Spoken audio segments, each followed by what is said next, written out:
Hello and welcome back, beautiful soul, to Permission to Follow Your Inner GPS podcast series. We have a featured guest, and he is a friend. We've actually met. We met at the New Media Summit. His name is Daniel Gomez, and he's a best-selling author. And we'll get to that in just a second because we'd like to share with you just a little bit about what our show is about. And it is about helping you follow your inner GPS, your inner guided purpose soul path.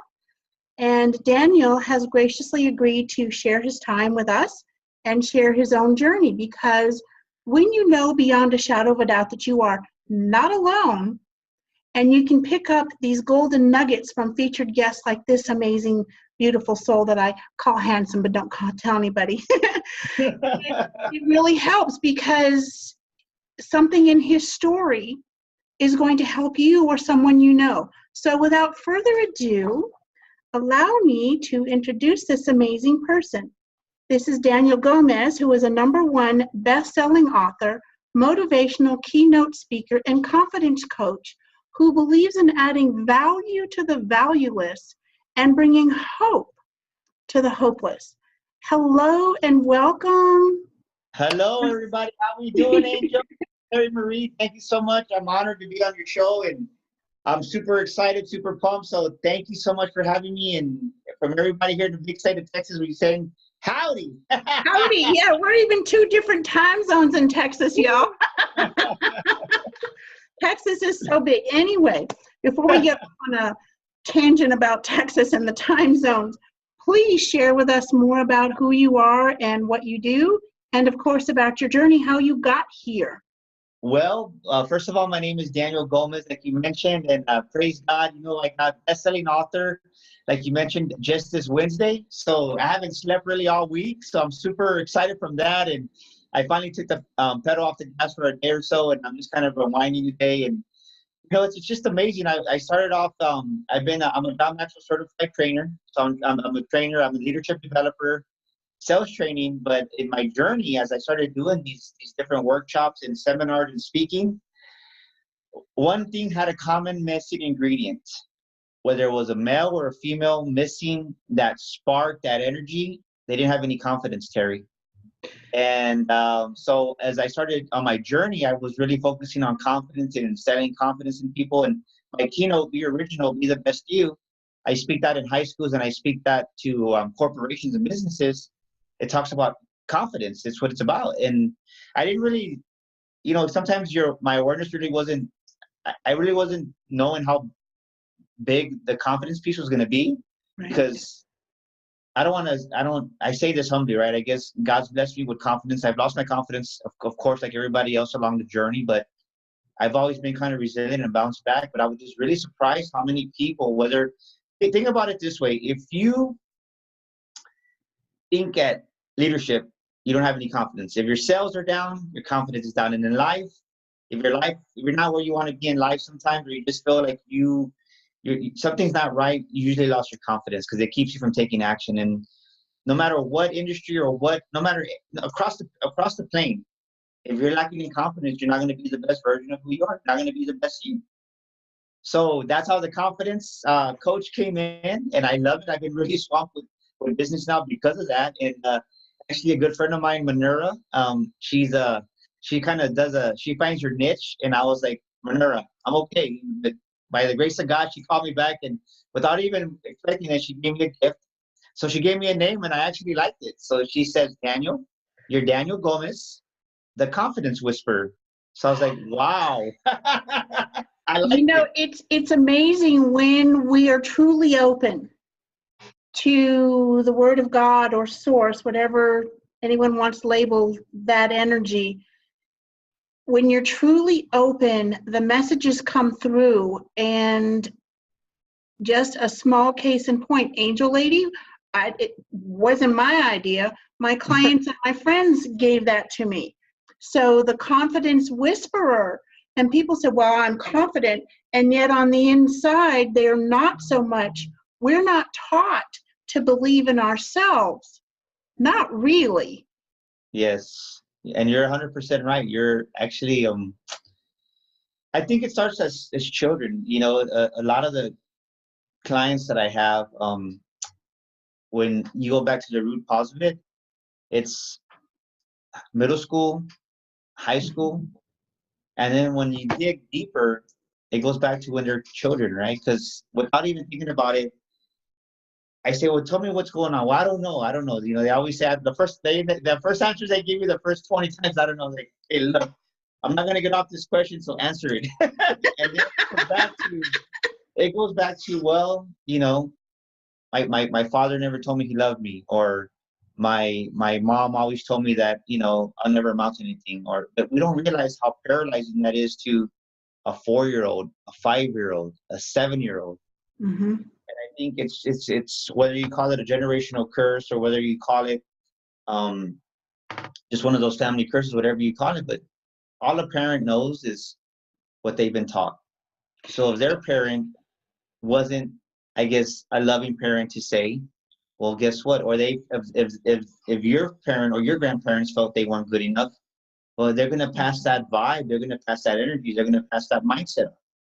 Yes. So You've hit on a key point, because so many people really don't understand that most of the junk in here was transferred through DNA and energy at the moment of conception and all of those things. And used to be, a couple generations ago, the love was expressed by having a roof over your head, clothes on your back, and food on the table, and there wasn't a lot of time for much else. exactly. And depending upon cultural upbringing on top of that, right? Yeah. I mean, you have your, you know, me being Hispanic here in San Antonio, Mexicans, our city, San Antonio, probably is about 75% Hispanic, and which is pretty dominant. So it's pretty loving. You know, when a Hispanic or Mexican goes and buys a car, you know, the whole family goes. You got grandma, mom. I mean, everybody goes, right? It's kind of like, it's different. I see that because I was in the car business for almost 20 years. And you have different races that go, and sometimes if it's, you know, if it's an Asian, it'll just be the husband and wife. Sometimes they'll take the whole family. If it's an Anglo, you know, it'll just be the husband go by himself and then the wife shows up later. So everybody has their own buying habits, right? Because of culture. It's amazing how I guess for myself, I don't want to say I wasn't told. My dad told me he loved me, but there's always things that could have been done better. Mm-hmm. And I think me growing up, I didn't realize this till I was like in my young 20s, I guess. That really the anger issues I had came out, you know, because during high school, you're kind of living life and you really don't care. You know what, I'm lying. I think now that I look back, I did have some issues that came out during high school, but you don't really think about it because you think you're just young. Well, then when I got in my younger 20s, I looked back, I said, man, I got a problem here, Houston, right? So I said, Houston, what is it? You know, I was like, the radars went up, and God just told me I have a lot of anger. I had a lot of unforgiveness towards my dad. And it stunk, to be honest with you, because I didn't understand where this anger was coming from. And I think I carried it for probably about 20, I would say from when I turned like 21, 22, probably like for about 4 years that I really carried it, and that I finally went to the root cause of it. And you never understand what it is, but I would go from 0 to 100 just like that. Like, I mean, I had a quick temper. And, but, you know, you kind of learn that the root cause was, okay, Daniel, you're angry at your dad. You gotta forgive your dad. Not everyone is able to get to their root cause because they all think it's up here. Yeah, And they just think if somebody's hot-headed, they're angry at something from their life, from their childhood, or from their younghood. Now I see that, now being a coach, but at the time I didn't see that. And it's just amazing how, you know, it just going through this journey, that mindset is so embedded, that thinking, that I have to catch myself not to do that, because it's kind of, I don't want to say it's seared there, because it changes, you know, my perception. I'm not even a tenth of the person it is, but every once in a while, it's like I catch myself once in a great while to be like, okay, let it go, don't worry about it. So it's changed over time, but it wasn't something that just happened from, okay, one day I'm really angry and the next day I'm like happy-go-lucky. It wasn't like that. So it's a process. That's why people out there, they don't realize, hey, you need a coach to guide you through this. You know, people don't realize how important a confidence coach is, or any type of coach that you might be needing for your business or whatever it may be. And you know why? Oh, I know you know why. Okay, Techie Angels, fix that. Thank you. Because we're so close into it that we can't see it for what it really is. Yeah. So would you share with us one of the ways that you helped yourself work through that? You know, going to the car business at a young age, one thing that I picked on is back in the day, and don't laugh, okay, because we're going to go back to CDs, right? It's not 8-track, it's CDs. I remember being up late one time, and Tony Robbins' infomercial came out. It was like an hour infomercial. And I think I watched, no joke, I think I watched this infomercial probably for about an hour. And I was like, you know what? I think I'm going to buy these CDs. But the price was like $300, $400. Back 20 years ago, that was a lot of money.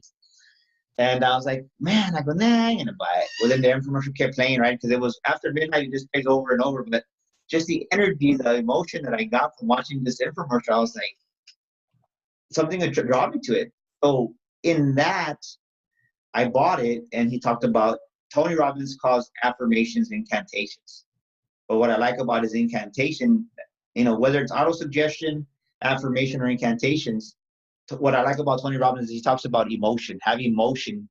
Emotion, when you say something, really hits your soul, hits your mind, hits your subconscious mind. And, you know, one thing I would tell myself is I love myself, and I choose to be happy. And I think the more I told myself I choose to be happy, the more that kind of came out. And wherever I went, no joke, people would say, you make me sick, you're always smiling. But it was just like, you know, whether you call me a morning person or however you want to label me, I always looked in the mirror and I always told myself I loved myself. And I always told myself, Daniel, you're going to have a great day. Something great's going to happen today. And I've been saying affirmations, or you want to say like what Tony Robbins says, incantations, for the past, I'm 44. So at least for 20, I would say for 20, at least 20 years, maybe longer. So kind of, then it helps. I mean, you need that, because if not, if you put junk into your mind, junk's going to come out. So if we have issues as it is, well, you got the issues you got already. Well, guess what? You're going to get more crap with it if you don't do anything about it. And it is a continuous practice, because you're creating a new pathway in your mind, because all this stuff is from generations and generations. So how did that help you get to be where you are?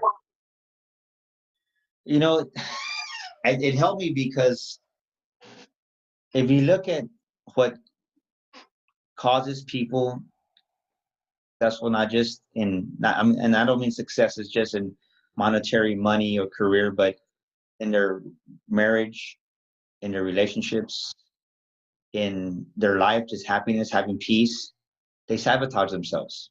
Mm-hmm. And they sabotage themselves by thinking that they're not good enough, or they sabotage themselves by, and you don't think about it. I was with a client this morning, and they make excuses.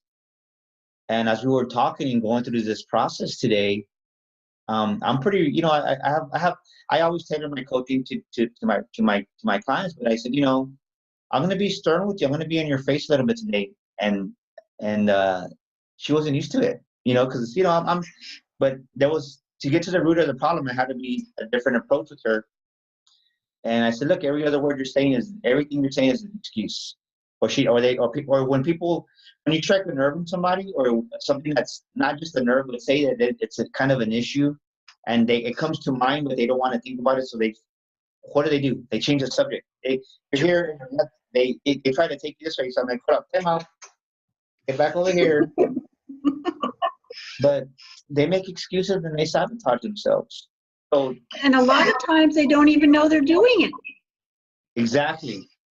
So this is kind of what I talked about this morning. I told her, look, you have you, the client, you have an excuse, and then what happens?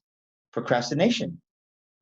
And many people are in that vicious cycle where it's them, excuses, procrastination.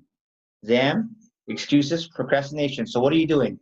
That this whole process, you, excuses, procrastination, well, sabotage, right?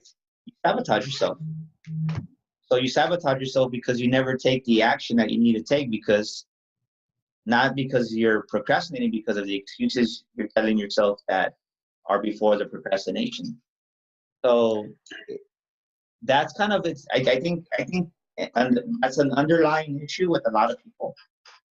Many people, I guess, is a good way to say it. It So is. There was a client I worked with many years ago who got him, he was a regional supervisor, and he had issues from back when he was in the 6th grade, and we cleared that up, and then all of a sudden he was a co-vice president, and we worked a little bit more. I mean, yeah, you know, it was like, wow, he wasn't aspiring to that, but that's what happened. He cleared all the gunk, and then all of a sudden, wow. yeah, and it's amazing. And something that I talk about in my book, "You Were Born to Fly," is my publisher called me when we were doing the editing part, because we did an edit and a final edit. He goes, you realize you talk about forgiveness twice in your book? Yeah. I said, yeah. He said, it's a big issue.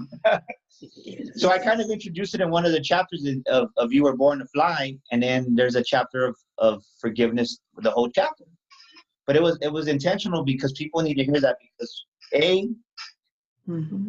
you have forgiveness of other people, but the one that really keeps them from moving forward is forgiveness of yourself. Yes. And that's the big elephant, I call it, my version of that is a big 80-pound bag of potatoes on your back that you carry in life, right? That's how I reference it in my book. So Forgiveness is the key, because if we're not able to forgive, and that's where people really get all messed up, because they think, well, that means that what so-and-so did was okay. And it's like, no. yeah. So rather than me talk about it, because this is your featured guest spot, explain to us, if you don't mind, what your perception and how you address forgiveness. How I address forgiveness? Well, for me, I think one of my issues was forgiving myself. I'll give you a story, right? Well, I'm going to be totally transparent here. A couple of years ago, 4 years ago, I was a leader of a big dealership, and it was great. Everything was going good, and then all of a sudden, I started sabotaging myself. And to make a long story short, through the process of that, I ended up leaving the dealership, but I didn't leave it in the best terms. And as I look back, I was angry at the owner. I was angry at just people in life, but I carried this with me for several months. And I'll never forget. I recalled being in bed with my wife. We're just there, and I like to read. I don't watch TV anymore, because I think news is negative. So I'm there, and all of a sudden I just start to tear up, and my wife's like, "What's wrong with you?" And I was like, "Nothing." She goes, "Well, why are you crying?" I was like, "Because I failed as a leader." I failed as a leader. I carried that with me. Now looking back, it was my responsibility, and I failed, and I knew that. But I didn't forgive myself for that, probably for almost a year, to be honest with you. So I carried that unforgiveness with me. But during that year, as I look back now, I went to another dealership, did great. I mean, as far as making money and doing sales, I led the team, but I wasn't happy. And then this other opportunity came up, so I bounced, and it was a bigger, more prestige dealership, like the one I was at, even bigger. And I said, well, you know what? That's God's way of saying I'm doing okay, so I can move up now, right? But I learned that no matter how beautiful the leadership is, how beautiful the outside of the building is, if the people inside ain't right, ain't happy, It doesn't matter if you spend $1 trillion on a facility, Mm-mm. it's not going to function. And I really found myself like, I don't know, I was just edgy. I was just, but I didn't know what it was. I promise you, I was kind of like, well, what's going on with me, right? I thought it was everybody else, to be honest with you. But I made it through it because of my incantations and my self. But even so, this is what I was doing, right? Even though I was telling myself this, up here, I was like, okay, I was great. I was telling myself I'm happy, I love myself. But it's kind of like taking mold and putting, just covering up the mold with tape, with paint, but the mold's gonna come up to sooner or later. So even though I was telling myself that every day, doing that, underlying, it wasn't right. Well, then when my wife was diagnosed with breast cancer, it was a blessing in disguise because, like I said, I was making money, and it wasn't about the money. It was just I wasn't happy at work. So I thought, well, once I started reading Think and Grow Rich, and my mind started going 100 miles an hour, I was like, shit, my wife goes, what's wrong? So you know what? I don't like myself. I didn't like the person I had become. I didn't like the person. I didn't like Daniel's ways, to say. And but I hadn't forgiven myself. And I think just with the whole process of them coming to pray for my wife, and then me opening my eyes again to, you have, say, this is Daniel. You have Daniel's friends, Daniel's families, relationships, work, employees, cars you're responsible for, going out. You have 10 layers of busyness of life. But I never got to Daniel down here at the foundation. So when the busyness stopped and I resigned and I started reading, well, I looked at the man in the mirror, and I didn't like that man in the mirror. And when that happened, I've been a Christian since my dad passed away, since I was 26 years old.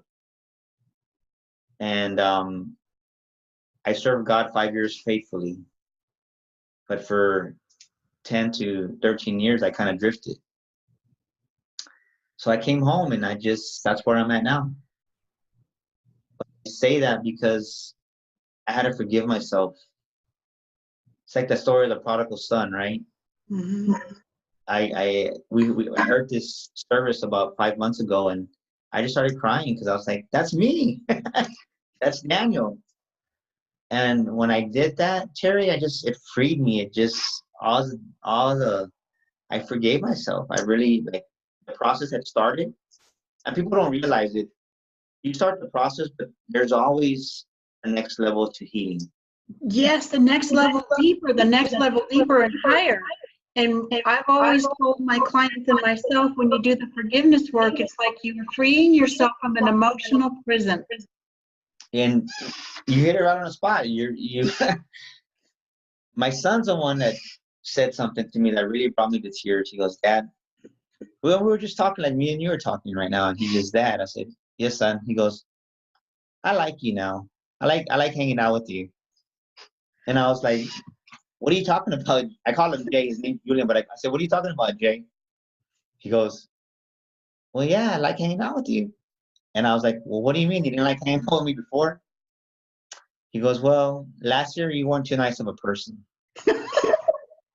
And I was like, wow, like it really, like, it just hit me. It hit my heart. And, he just said, sometimes you could be ugly.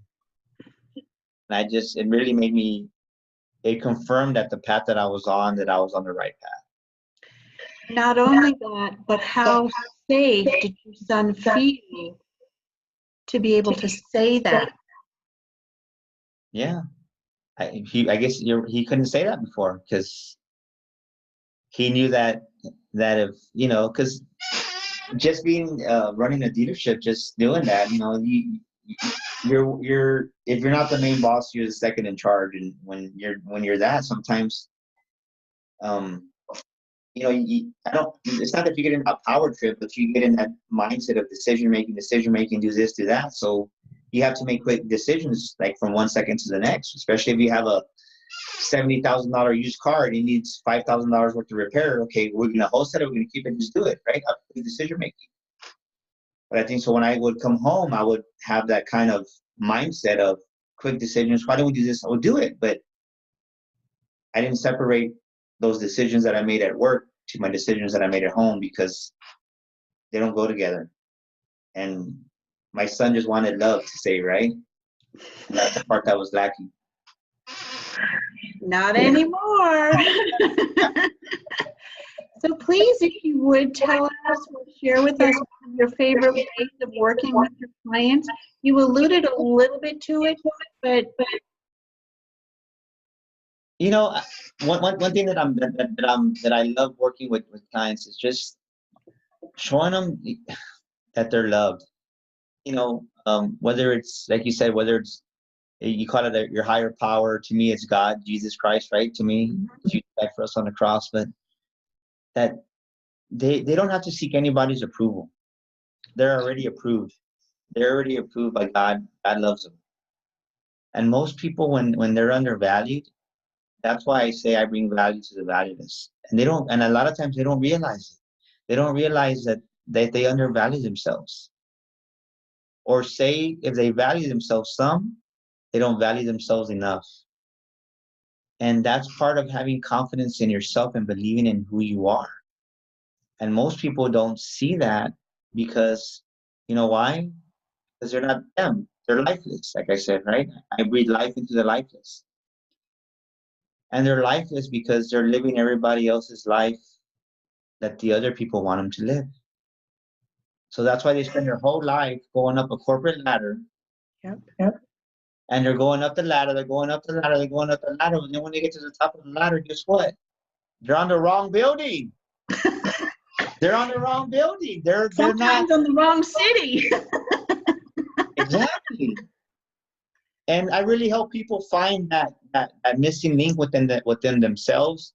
You know, a lot of it just depends. If I have a client that's, you know, not to say agnostic, but they don't want God in the equation. We don't talk about it. But most things is that there's a piece of purpose, a piece of happiness, a piece of life. Or most of the time, they've never been told that somebody believes in them. And I just find that missing link that's not in their heart, in their soul, in their being. And hey, you can do this. And most people, when they feel that energy, when they feel that trueness, that sincerity that I bring to my coaching style, because believe me, I've been around a lot of coaches, and there's no pulse, there's no love behind that. And one thing that I can honestly say is I bring a true love. I bring a true appreciation for people because I love people. And I think I'll say this. People will forget what you say, Terry, but they will never forget how you made them feel. That's so true. And a lot of people, to include myself when I was brought up, if I thought about myself or what I was able to do and really started to step into that, well, look who thinks she's special. Yeah. Who do you think you are? Yeah. And it's not selfish, it's self-focused. Yeah. And we're taught as kids, right? It goes back to childhood, right? Who do you think you are? Well, it's like, you know, I'm just trying to express myself. So you add that into the equation, and then you add that into the school system that we have in America that's broken, because you're taught your whole school through kindergarten to 12th grade, don't speak in class, be quiet, I don't want to hear nothing from you, just listen. So you're told 12 years in school not to speak, not to act. Well, then we get to the workforce or to our first job, and we're like, okay, you're on stage. You're like, what do I do? So, and guess what happens? The first time you do try anything, guess what? You're gonna suck. You're not gonna be good. But you've never been shown that. So then most people, they fail one time, and then they go deeper in their shell. And guess what? Their confidence. So, what there was of it kind of just dissolves. So, but just that's my style. I love to connect with people. I love to just really, I'm passionate about really helping people. and they feel that with me. So when we do a coaching, it's like, they sense that I truly care who they are, not just on the outer part, but in the inner side. And, and I will tell you this, it's happened to me where you have a great coaching session, an introductory one, and that person was hurting so much that so much came up that they get scared and they run away. They don't come back to another session. And so I've seen that happen. And so that's why I tell people, I said, if you're committed to this, it's not a one-time coaching session. I don't do one-timers, right? If this is the wrong person. I need at least a 3 to 6 month commitment for you. I call it a 90-day bundle. And then they see the value in it. And of course, but there is those people that they don't realize how much hurt they have inside of them. And then when it comes to the surface, it surprises them and they get scared and they kind of, so I've seen that, or if not, another thing I've seen is the husband or the wife, pride gets in the way, or I don't want to say pride, but how can I say it? In a marriage or any relationship, there's always going to be one person growing faster than the other. So when, say, if the husband or the wife sees something awesome happening in their spouse, but they don't understand it, what do? They shut it down. Yep. And I see a lot of that. I've seen a lot of that. So it's just that's why I say, it's not going to be easy. You're going to love yourself more. You got to be committed. Either do you want to change or do you not want to change? And I think most people give up or quit because they've been taught to quit their whole life. And they don't have a real support system until they come to someone like you. So, on that note, seriously, thank you so much for sharing and being so open. Please tell our viewers how they can find you. Yeah, well, Daniel Gomez is my name, and my website is Daniel. It's, of course, www. Right? Everybody says, "Why do you say that?" Well, just habit, I guess, from when I was younger. But my website is Daniel Gomez Speaker, SPEAKER Speaker.com. That's DanielGomezSpeaker.com. You can inbox me there through my contact and leave me a message. I would love to be your confidence coach. And I really want to challenge some of those men out there. I've had a lot of men that have been reaching out to me and seeking that, because a lot of times men have that machismo, or that, whether you're Italian or you're Mexican or you're Latino, pride gets in the way. So I really want to encourage you to reach out. And, I've seen remarkable results just from several of the men that I've had. Their businesses are doing remarkable, because if you're the business owner and you have all this tension or all this doubt, that's keeping your business from going to the next level, Terry. So I can be reached there. We need more men like you so that the men can come. And I'm not saying female coaches are not good, so don't send me anything. But we need more balanced male energy to help those who really want it. And some women will resonate more with a male coach than they will a female coach. Yeah, that's true. So, beautiful souls, that is DanielGomezSpeaker.com. Yeah, and my Facebook is on my business page. It's Daniel Gomez Enterprises. So link to that. You just put at Daniel Gomez Inspires, and so Daniel Gomez Enterprises is my Facebook page that you can inbox me through there. And I would love to connect and just make a difference in people's lives, because people need to know that they're valued and people need to know that they're loved. They need to know that. So I would be honored to guide you and coach you. And if you mention Terry's podcast, you'll get a free 30-minute coaching session with me at no cost. And that is correct because of Terry, because she loves her audience. It's a 30-minute complimentary coaching session with myself, Daniel Gomez, the Confidence Whisperer. That is very generous, beautiful soul. And if you don't take him up on it, oh well. So thank you so much for being with us, and I'm hoping that the feedback is not that bad, or it's just on my end. Oh, actually you sound great. Thank you. Okay, so I'm just hearing myself double and triple. Please do visit angeldreamteam.com. We have a free gift for you as well. It is Angels, Success, and Prosperity. Become a mover and shaker of your reality. Please do share this podcast when you see it. Someone you know, maybe you, needs this information. It's going to trigger something powerful and positive in your life or someone you know.